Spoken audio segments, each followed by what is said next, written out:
Bismillahirrahmanirrahim. Assalamualaikum warahmatullahi wabarakatuh. Selamat datang di channel YouTube Reni Novalia, tempatnya belajar kimia itu asik. Oke teman-teman, untuk video kali ini kita masih membahas tentang sifat koligatif larutan, yaitu lanjutan dari video sebelumnya. Di sini kita akan bahas tentang tekanan osmotik larutan. Dalam hal ini masih larutan non elektrolit ya. Sebelum lanjut, jangan lupa subscribe dan aktifkan loncengnya ya, biar kalian gak ketinggalan video terbaru dari saya. Karena di channel ini saya banyak bahas materi tentang kimia mulai dari kelas 10, 11, dan 12 seperti video ini. Jadi, buat teman-teman yang baru pertama kalinya ke channel ini, setelah nonton video ini, kalian bisa cek video-video saya sebelumnya, mungkin saja ada informasi yang bermanfaat buat kalian. So, simak terus ya. Oke, osmosis itu sendiri diartikan sebagai peristiwa difusi atau perpindahan pelarut dari suatu larutan yang lebih encer atau pelarut murni ke larutan yang lebih pekat melalui membran semi permeabel yang hanya dapat ditembus oleh pelarut tersebut. Jadi, molekul pelarut akan melewati membran semi permeabel dari larutan yang konsentrasinya lebih rendah menuju larutan yang lebih pekat. Nah, perpindahan ini akan terus terjadi hingga tercapainya keseimbangan. Nah, dalam sistem osmosis dikenal 3 istilah. Yang pertama, larutan hipertonik. Nah, dari istilahnya saja hiper ya. Itu berarti larutan yang mempunyai konsentrasi terlarutnya tinggi, hipertonik. Sedangkan yang kedua yaitu larutan hipotonik. Hipo berarti rendah. Larutan dengan konsentrasi terlarutnya rendah. Dan larutan isotonik, yaitu dua larutan yang mempunyai konsentrasi terlarutnya sama.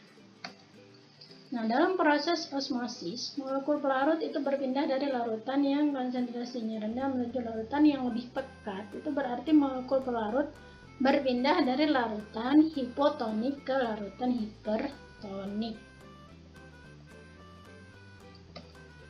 Tekanan osmotik itu sendiri diartikan sebagai tekanan hidrostatik yang terbentuk dalam larutan yang lebih pekat saat osmosis terjadi.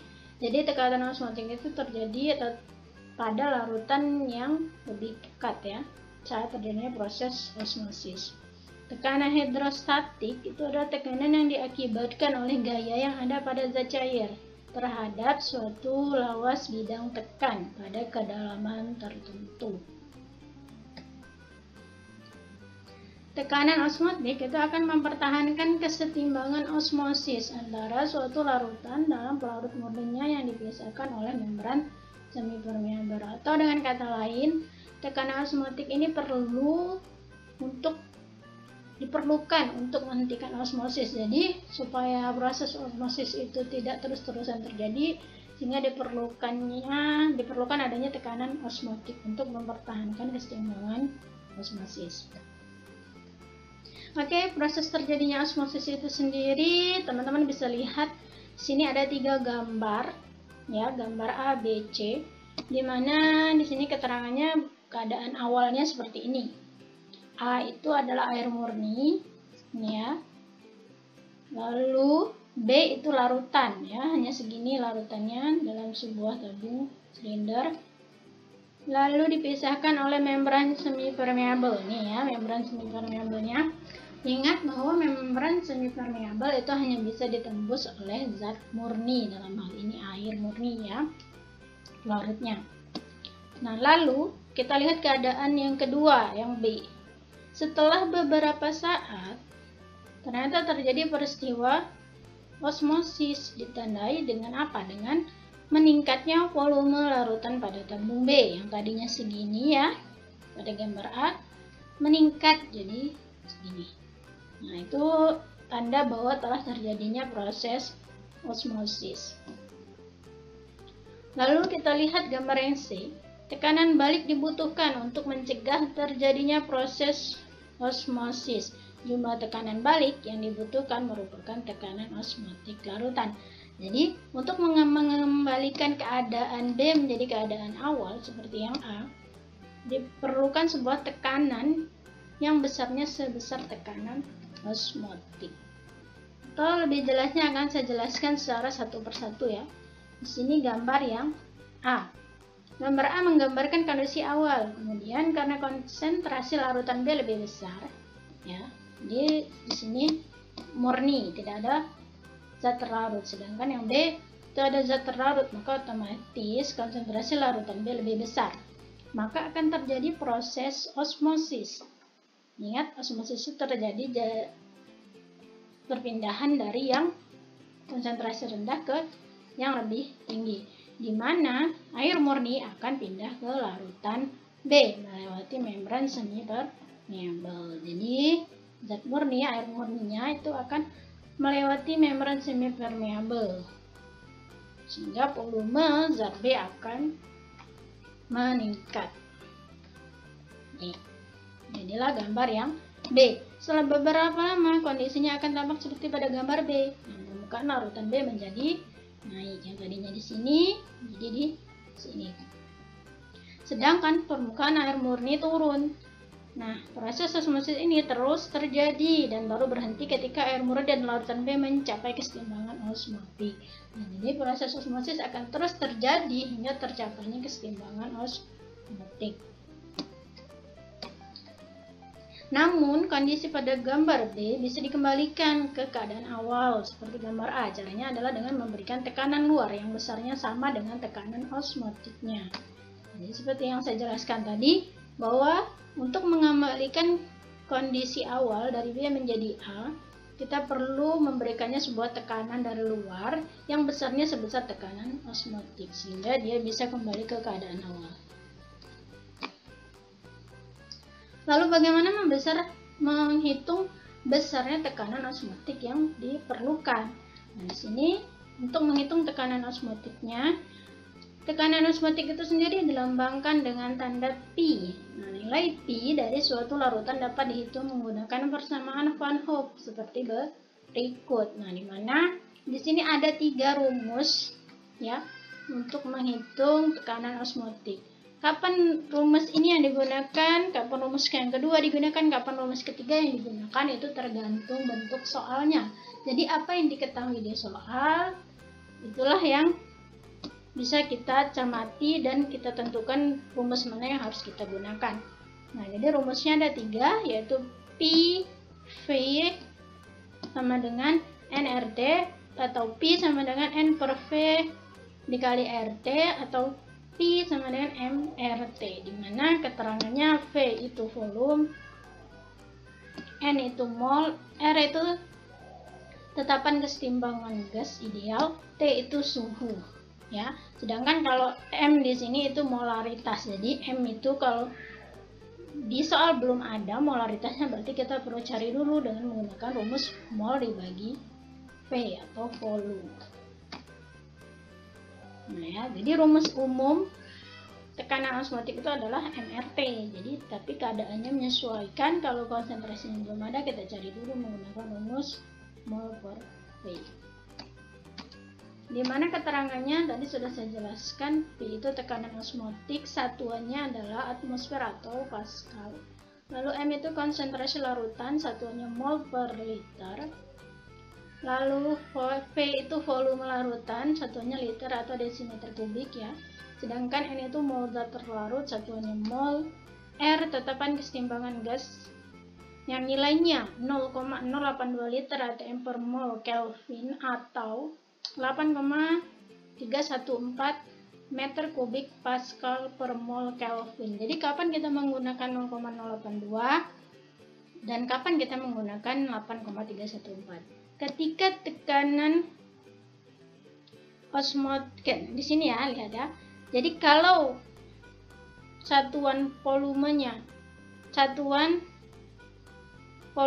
dalam bentuk liter, maka kita gunakan tetapan kesetimbangan gas idealnya 0,082 liter atm per mol Kelvin. Atau misal di soal yang diketahui tekanan osmotiknya, yang ditanya molnya atau volumenya. Nah, teman-teman lihat di situ satuan tekanan osmotiknya ternyata atmosfer, maka kita gunakan yang 0,082 liter. Tapi jika di soal tekanan osmotiknya ternyata satuannya Pascal, lalu ya kita gunakan tetapan gas idealnya, yaitu yang 8,314 untuk menyesuaikan satuan paskalnya ya. Dan T itu adalah suhu. Dan satuannya adalah Kelvin. Jadi kalau di soal satuannya masih derajat Celcius, teman-teman konversikan dulu ke Kelvin dengan cara menambahkannya dengan 273 ya. Oke, untuk lebih jelasnya lagi tentunya kita ke contoh soalnya ya. Karena kalau hanya matematikanya saja, dalam bentuk teorinya saja, kita tidak akan mudah memahami sebuah materi ya, terutama kimia. Oke, yang pertama, berapa tekanan osmotik suatu larutan naftalen C10H8 dalam benzena yang mengandung 10 gram naftalen per 1 liter larutan jika suhu larutannya adalah 15 derajat Celcius. Diketahui ARC 12 dan H1. Kembali lagi saya tekankan di sini pentingnya mengidentifikasi apa saja yang diketahui di soal, karena itu akan mempermudah kita untuk menentukan apa dulu yang harus kita cari nih. Oke, berdasarkan soal kita bisa mengidentifikasi yang diketahui ada massa naftalen yaitu 10 gram, lalu volume larutan yaitu 1 liter ya, ini 1 liter larutan, lalu suhunya 15 derajat Celcius, langsung kita konversikan ke Kelvin ditambah 273 sehingga suhunya 288 Kelvin. Lalu MrC10H8. Di sini tidak lagi saya jabarkan ya mencarinya seperti apa, karena sudah saya bahas di video saya sebelumnya kelas 10 tentang mencari MR. Jadi kita peroleh MR-nya adalah 128 MR naftalen. Yang ditanyakan adalah berapa tekanan osmotiknya ya. Oke. Yang pertama kita memerlukan mol naftalen ya. Karena molaritasnya belum ada, jadi kita cari dulu molnya.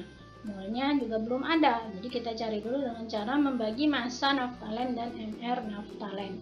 Yaitu 10 gram dibagi 128, hasilnya 0,0781 mol. Nah, di sini saya mengingatkan kembali bahwa jika hasilnya itu tidak terlalu panjang, nilainya di belakang koma, teman-teman tulis saja semua. 0,0781, jangan disingkat menjadi 0,08 misalnya, karena itu akan sangat mempengaruhi perhitungan berikutnya.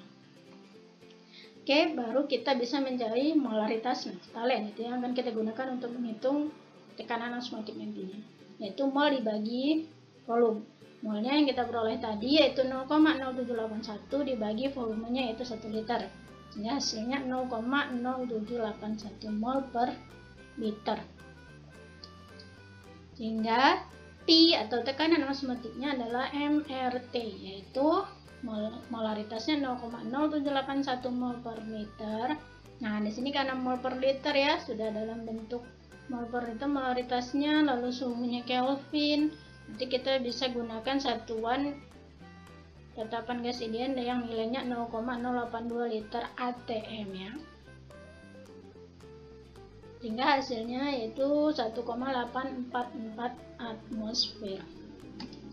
Jadi tekanan osmotik larutan tersebut adalah 1,844 atmosfer. Oke, semoga bisa dipahami ya. Jika teman-teman ada yang ingin ditanyakan, silahkan tanyakan di kolom komentar.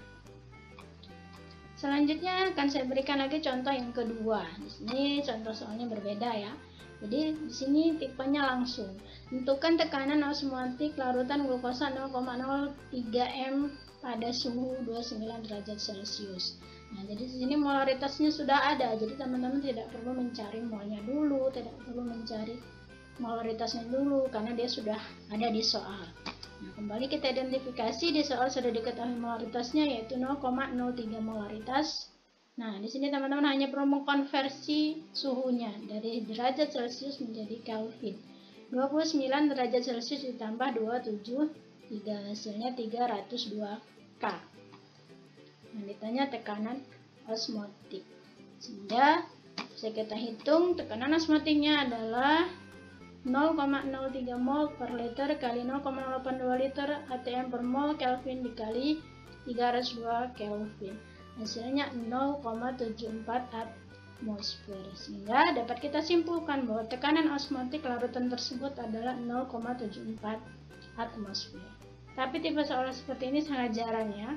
kebanyakan kita perlu mencari dulu molnya, mencari dulu molaritasnya. Jadi teman-teman perlu menguasai konsep stoikiometri di awal ya. Oke, cukup sekian penjelasan dari saya, semoga bermanfaat. Jangan lupa like, share video ini ke teman-teman yang lain. Saya akhiri, wassalamualaikum warahmatullahi wabarakatuh. Salam semangat.